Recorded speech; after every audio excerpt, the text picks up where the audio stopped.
இன்னொரு முறை கைய வச்சுக்க, அப்புறம் நடக்கிறதே வேற. நான் மனுஷனாவே இருக்க மாட்டேன். நாங்க என்ன பண்றது நலம் விரும்பி? நீங்க அந்த மாதிரி நடந்துக்கிறீங்க. காசு வாங்குறதுக்கு முன்னாடி என்ன சொன்னீங்க? என்னால முடியாதது எதுவுமே இல்ல, காசை மட்டும் கொடுங்க, நான் பாத்துக்கிறேன்னு கதெல்லாம் அளந்த. இப்ப என்னடானா இப்படி சொல்ற? ஆமா, நீங்க பெரிய தாராள பிரபு, அள்ளி அள்ளி கொடுத்துட்டீங்க. நீங்க கொடுத்தது என் கை செலவுக்கே பத்தல தெரியுமா? இத பாருங்க, நீங்க கொடுத்த காசுக்கு இந்த இன்ஃபர்மேஷனே ரொம்ப அதிகம். ஆமா, என்ன பெரிய இன்ஃபர்மேஷன் கொடுத்துட்ட? எல்லா டீடைல்ஸும் சூர்யாவோட லேப்டாப்ல இருக்குன்னு சொல்ற. அத எங்களுக்கே தெரியுமே. அப்ப நீங்களே கண்டுபிடிச்சீங்க, ஆளை விடுங்க. மிஸ்டர் நலம் விரும்பி, ஹலோ, சொன்ன கேளுங்க. நீங்க தான் எங்களுக்கு ஹெல்ப் பண்ணணும். நில்லுங்க. ச்சே, இந்த ஆள் வேற கோச்சிக்கிட்டு போயிட்டான். இப்ப என்ன பண்றதுன்னே தெரியல. மாம், இவெல்லாம் ஒரு ஆளுங்க, விட்டு தலங்க. இவனெல்லாம் நம்பவே முடியாது. இந்த அளவு பெரிய ஃப்ராடு. இவன் நம்ம கிட்ட சொல்லி அது உண்மைன்னு நம்ம எப்படி நம்புறது? எல்லா விஷயத்தையும் அப்படி பார்க்க கூடாதுமா. அன்னபூர்ணியம்மா இந்த வீட்டை விட்டு போகும்போது சூர்யா கிட்டதான் எல்லா பொறுப்பையும் கொடுத்துட்டு போயிருக்காங்க. அப்படின்னா சூர்யாவா அவங்க அந்த அளவுக்கு நம்புறாங்க. சூர்யாவும் நிச்சயமா ஆபீஸ், மால், தியேட்டர், கம்பெனி எல்லாத்தையும் ஈஸியா ஹேண்டில் பண்ணுவான். அவனுக்கு அந்த டேலண்ட் இருக்கு.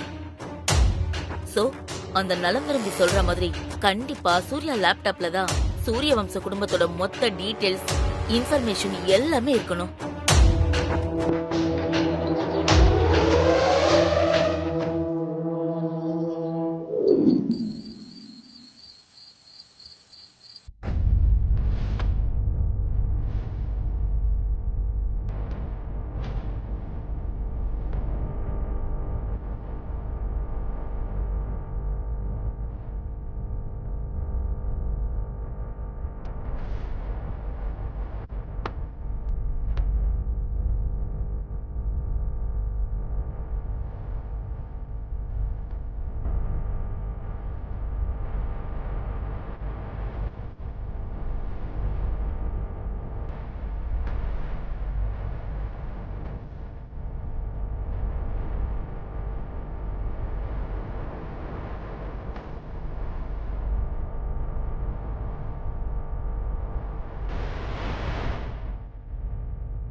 லீலா, உன்கிட்ட முக்கியமா சில விஷயங்கள் பேசணும்னு நினைச்சிட்டு இருந்தேன். தப்பா நினைச்சுக்காத. இதெல்லாம் நான் உன்கிட்ட பேசுறது உனக்கு பிடிக்காதுன்னு எனக்கு தெரியும். ஆனா உன்னை கண்டுக்காம ஒதுங்கி போக முடியாது. ஏன்னா எனக்கு அந்த ரெஸ்பான்சிபிலிட்டி இருக்கு. ரீசன்ட் டேஸா நீ ரொம்ப மாறிட்ட. ஏன் என்கிட்ட இப்படி நடந்துக்கிறேன்னு எனக்கு தெரியல. சாமான்யா கிட்ட உன்னை பழக வேண்டான்னு சொல்லல, ஆனா அவ உன்னை ஏதோ பிரச்சனையில மாட்டி விட போறான்னு எனக்கு தோணுது. நீ எதுக்கும் கொஞ்சம் கேர்ஃபுல்லாவே இரு, அதான் நல்லது.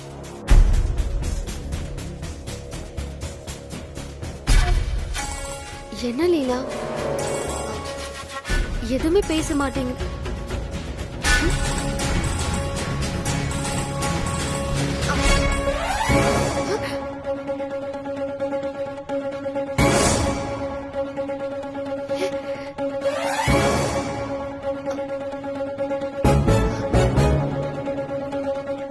இந்த நேரத்துல எங்க போயிருப்பா?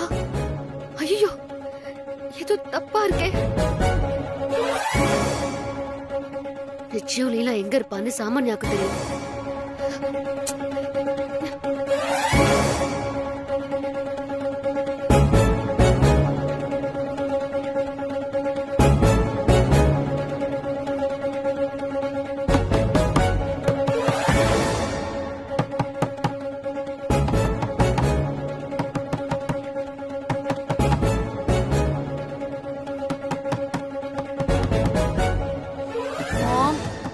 யாரோ கதவை தட்டுற மாதிரி இருக்கு, போய் யாருன்னு பாருங்க.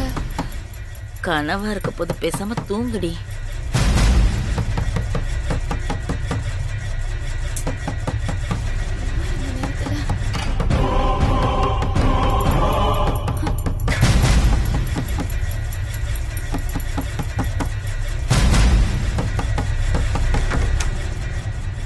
லீலா எங்க? What? சும்மா நடிக்காத, உனக்கு தெரியும். லீலா எங்க? அவ ரூம்ல போய் பாரு. லீலா ரூம்ல இல்ல. அவளை நீ தான் எங்கேயோ அனுப்பி வச்சிருக்க. மரியாதையா சொல்றேன், அவளுக்கு போன் பண்ணி வர சொல்லு.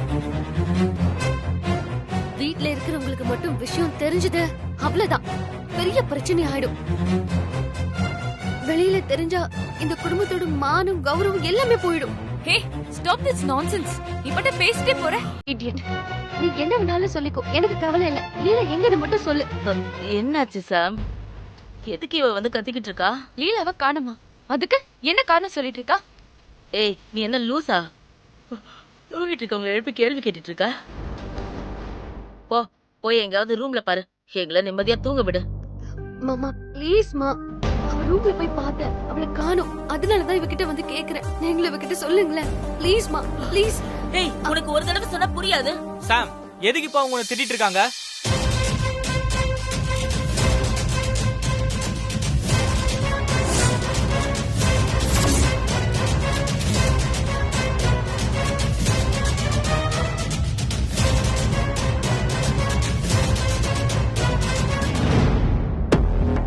வா போய் ரூம்ல பார்க்கலாம். அவதான் அங்க இல்லையே. திரும்ப ஒரு தடவை தேடி பார்க்கலாம் வா.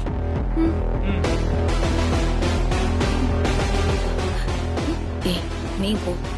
ஓகே.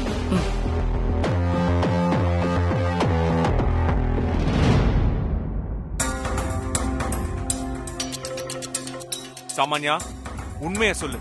லீலா எங்க? கண்டிப்பா உனக்கு தெரிஞ்சிருக்கும். சத்தியமா சொல்றேன், எனக்கு எதுவுமே தெரியாது. என்ன நம்பு சூர்யா. இந்த சமந்தா தான் தேவையில்லாம என் மேல பழி போடுறா. உனக்கு தெரியாதுன்னா வேற எங்க போயிருப்பா? அதையும் என்கிட்ட கேக்குறீங்க? நீங்களே போய் நல்லா தேடி பாருங்க. நான் வா போலாம்.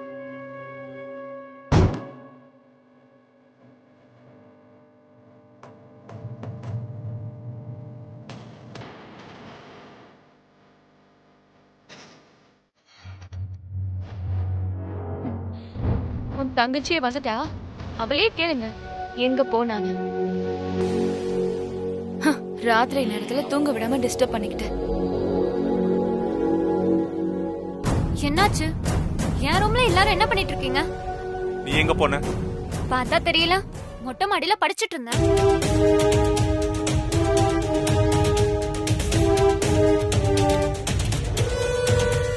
ஏன் இங்கே இருந்து படிக்க வேண்டியதானே? சந்திரு அண்ணா, இது என்ன கேள்வி? எனக்கு எங்க தோணுதோ அங்க போய் படிப்பேன். ரூம்குள்ள இருக்கிறது ஒரு மாதிரி இருந்துச்சு, அதான் மொட்டை மாடியில காத்து வாங்கிட்டே படிச்சேன். என்ன கேள்வி கேட்கறது இருக்கட்டும், என் ரூம்ல என்ன பண்ணிட்டு இருக்கீங்கன்னு கேட்டா யாருமே பதில் சொல்ல மாட்டேங்கிறீங்க. இந்த நைட் டைம்ல நீ யார் கூட ஊர் சுத்த போயிட்டியா? அதுவும் உன்னை நான் தான் அனுப்பி வச்சேன்னு அப்படி இப்படின்னு இந்த அம்மா தூங்கிட்டு இருக்கவங்களை எழுப்பி டார்ச்சர் பண்றாங்க.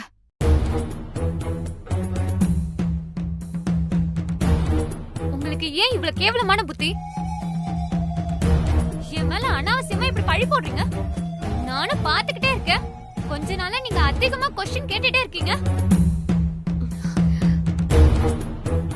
எங்க அம்மாக்கு உடம்பு சரியில்லாம போனதுல இருந்து உங்ககிட்ட நான் சரியா பேசுறது இல்ல. நானும் சாமான்யாவும் நெருங்கி பழகுறோம், அது உங்களுக்கு பொறுக்கல. அதான் பொறாமையில இப்படி பண்ணிட்டு இருக்கீங்க.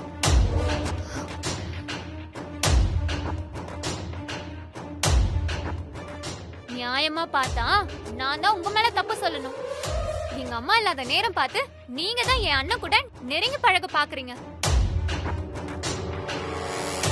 நான் இருக்கிறது உங்களுக்கு இடைஞ்சலா இருக்கு. அத திசை திருப்புறதுக்காக தான் இப்படி எல்லாம் நீங்க பண்ணிட்டு இருக்கீங்க.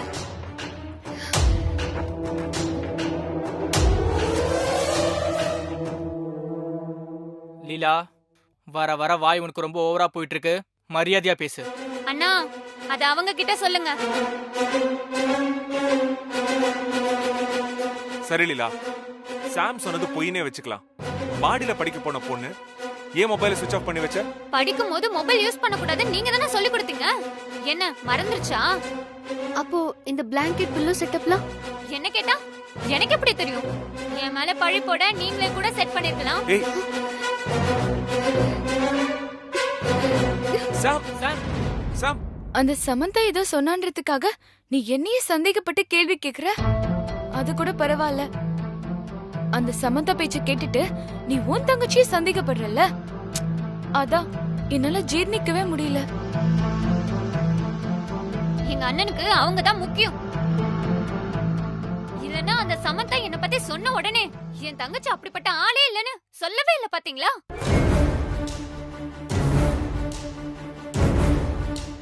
உன்னை விட அவதான் உங்க அண்ணனுக்கு முக்கியமா படுறா. இந்த டாபிக் இதோட நிறுத்துறீங்களா? நான் அந்த சமந்தாவை பத்தி ஏதாவது சொன்னா உனக்கு பிடிக்காதுன்னு எனக்கு தெரியும். ஆக்சுவலா உனக்கு தான் ஒரு விஷயம் புரியல. நானும் லீலாவும் ரொம்ப ஃப்ரெண்ட்லியா க்ளோஸா பழகுறோம். அது அவளுக்கு பிடிக்கல. அதனாலதான் இப்படி எல்லாம் பண்ணிட்டு இருக்கா. அது தெரியாம நீதான் என்ன தப்பா புரிஞ்சுக்கிட்ட. சாரி. பரவாயில்ல சூர்யா. சாரி உனக்கு இல்ல, லீலாவுக்கு. சாரி லீலா. சாம் ஏதோ தப்பா அண்டர்ஸ்டாண்ட் பண்ணிக்கிட்டா. இந்த விஷயத்தை இதோட விட்டுரு. நீ போய் படு.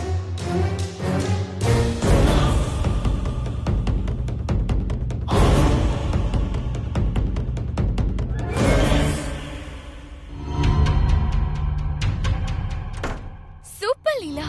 இப்படிதான் கான்ஃபிடென்ட்டா பேசணும். அப்பதான் உன் மேல யாருக்குமே டவுட் வராது. நீங்க வேற சாம், எங்க அண்ணனுங்களை பாக்குறப்ப உயிர் போயிட்டு உயிர் வருது. குறிப்பா சந்துரு அண்ணன். சூர்யா அண்ணாவை டைவர்ட் பண்றதுக்கு சமந்தா மேட்டர் இருக்கு. சந்துரு அண்ணனுக்கு அப்படி எதுவுமே இல்ல. கண்டிப்பா மாட்டிப்பேன் தான் நினைச்சேன். நல்ல வேலை அப்படி எதுவுமே நடக்கல. இதுக்கே பயந்தா எப்படி? லவ்ல த்ரில்லிங் தான் மேட்டர். நீ அத பத்திலாம் யோசிக்காத. ஜாலியா ஊர் சுத்தலாம். இதுக்கு மேல அந்த சமந்தா என்ன சொன்னாலும் உங்க அண்ணனுங்க 2 பேருமே அவ்வளவு சீக்கிரத்துல நம்ப மாட்டாங்க. உன் கூட நான் இருக்கேன். ஓகேவா? தேங்க்ஸ் சாம். நீ இந்த மாதிரி நல்ல ஊரை சுத்து. உன்னை வச்சுதான் இந்த மொத்த குடும்பத்தையே என் கால்ல விழ வைக்க போறேன்.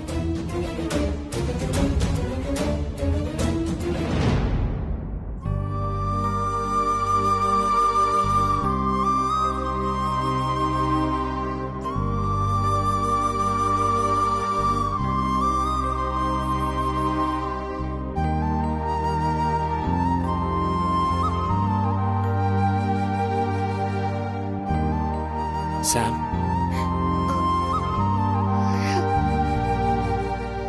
லீலா விஷயத்துல கொஞ்சம் அவசரப்பட்டுட்டியோன்னு தோணுது. நானும் அவளை ஏதேதோ கேட்டுட்டேன். மாடியில ஒரு தடவை நீ அவளை பார்த்திருக்கலாம். சாரி சூர்யா, தப்பு என்னோடதுதான். சாம், நான் என்ன சொல்ல வரேன்னா, ப்ளீஸ் என்ன தனியா இருக்க விடுங்க. நான் என்ன சொல்ல வரேன்னா, ப்ளீஸ்.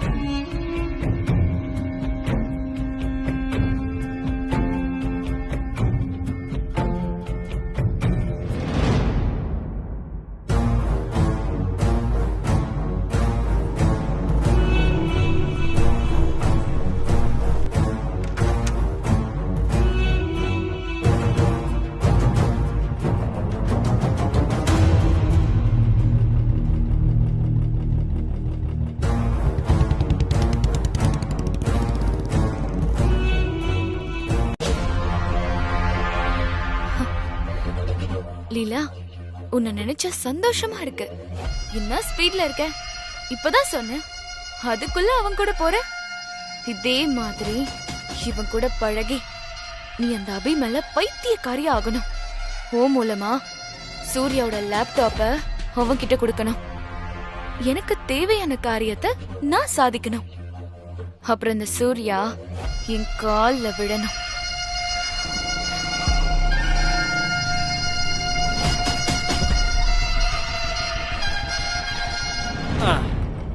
கொஞ்சம் இறங்க.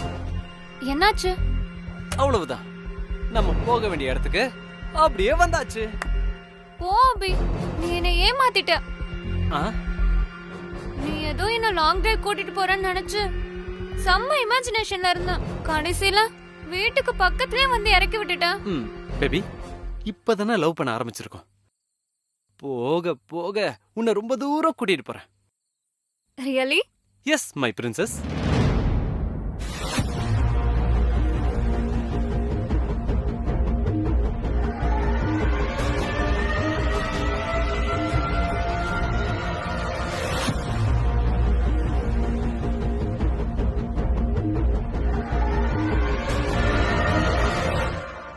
இப்போதைக்கு இதுதான் சேஃப். திடீர்னு உங்க வீட்ல இருந்து யாராவது வந்துட்டா டக்குன்னு நீ ஈஸியா வீட்டுக்குள்ள போயிடலாம். அதுக்கு இந்த இடம் தான் பெஸ்ட். சார் ரொம்ப ஜாலி மூட்ல இருக்கீங்க போல இருக்கு. ஆமா, என் பிரின்சஸ் கூட இருக்கும்போது மனசு ஜாலியா ரெக்க கட்டி பறக்குது. எனக்கு தான் மனசுக்கு ரொம்ப கஷ்டமா இருக்கு. ஏன்? உன்னை பார்க்காம பேசாம என்னால ஒரு நிமிஷம் கூட இருக்க முடியல.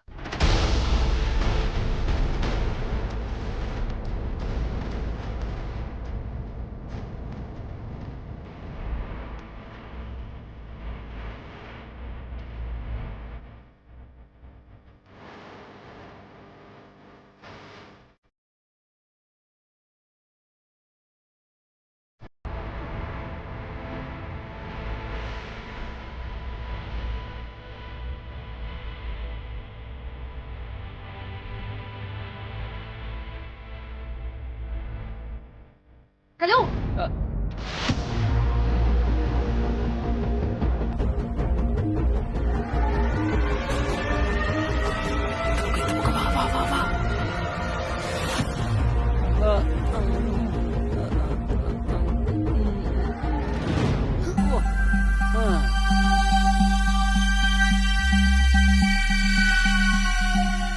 யார் கூட பேசிட்டு இருக்கீங்க?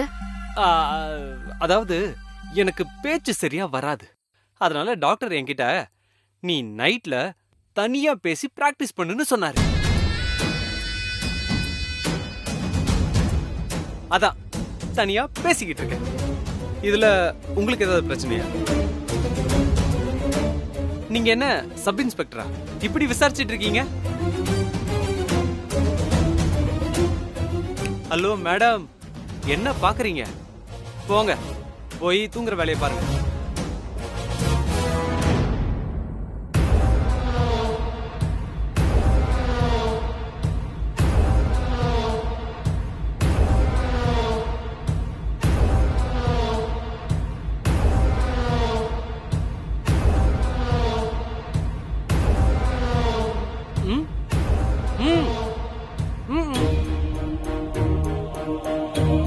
அதாவது வாழ்க்கையில நடைமுறைப்படுத்தணும்னா என்ன வேணா, அதாவது நாட்டுல நிறைய பிரச்சனைகள் இருக்கு. அதாவது வாழ்க்கையில நமக்கு ரோட்ல போகும்போது பைக்கு வெஹிக்கிள் நிறைய போகுது. அதனால நம்ம பார்த்து போகணும்ன்றது என்னுடைய விருப்பம். ஆனா அது மற்றவங்களோட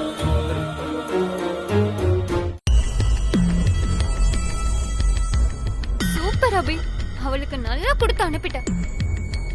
இன்னும் நல்லா கொடுத்துருப்பேன். உங்க வீட்டு பொண்ணாச்சேன்னு தான் விட்டுட்டேன். ஓகே பிரின்சஸ், நீ சீக்கிரமா வீட்டுக்கு போ.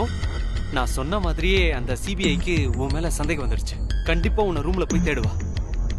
அதெல்லாம் பிரச்சனை இல்ல அபி, அதுக்கு நானும் சாமான்யாவும் சேர்ந்து ஒரு பிளான் போட்டிருக்கோம். இவ என்ன சொன்னாலும் இனி என் அண்ணனுங்க நம்பவே மாட்டாங்க. அப்போ ஃபுல் நைட் நம்ம ரெண்டு பேரும் இங்க நின்று பேசிட்டு இருக்கலாம்னு சொல்லு. தாராளமா பேசலாம்.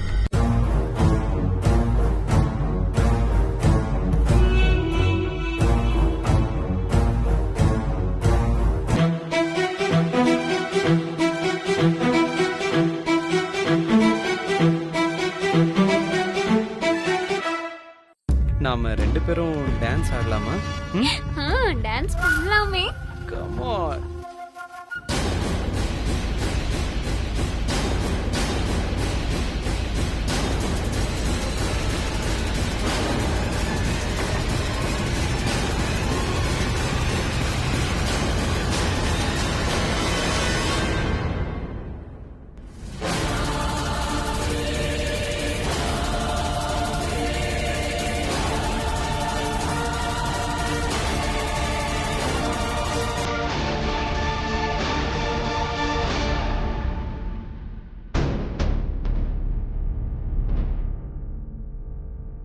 என்னாச்சு சாம்? ஏன் ஒரு மாதிரி டல்லா இருக்க? அதுவும் இங்க இருக்க? தூங்கலையா? இல்ல சந்துரு, எனக்கு தூக்கம் வரல. நீ இன்னும் அதையே நினைச்சிட்டு இருக்கியா? இந்த வீட்ல இருக்கிறவங்க எல்லாரும் நல்லா இருக்கணும்னு தான் நான் நினைக்கிறேன். ஆனா என்ன தப்பான ஆள்னு எல்லாரும் நினைக்கிறாங்க. விடு சாம். லீலா சின்ன பொண்ணு.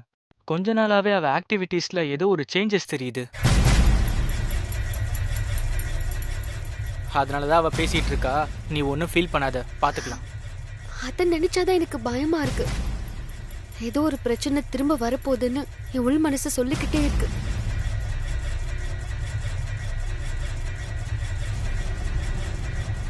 அது என்னன்னு தெரியல. தெரிஞ்சா ஆரம்பத்திலேயே அதை சரி பண்ணிடலாம். அது முடியாம என்னால சரியா தூங்க முடியல சந்துரு. மைண்ட் ஃபுல்லா அதுதான் ஓடிட்டு இருக்கு. சாம், கண்டதை போட்டு மனசை குழப்பிக்காத, ஃப்ரீயா விடு. ப்ராப்ளம் வரும்போது ஃபேஸ் பண்ணிக்கலாம். இப்ப போய் படு, போ.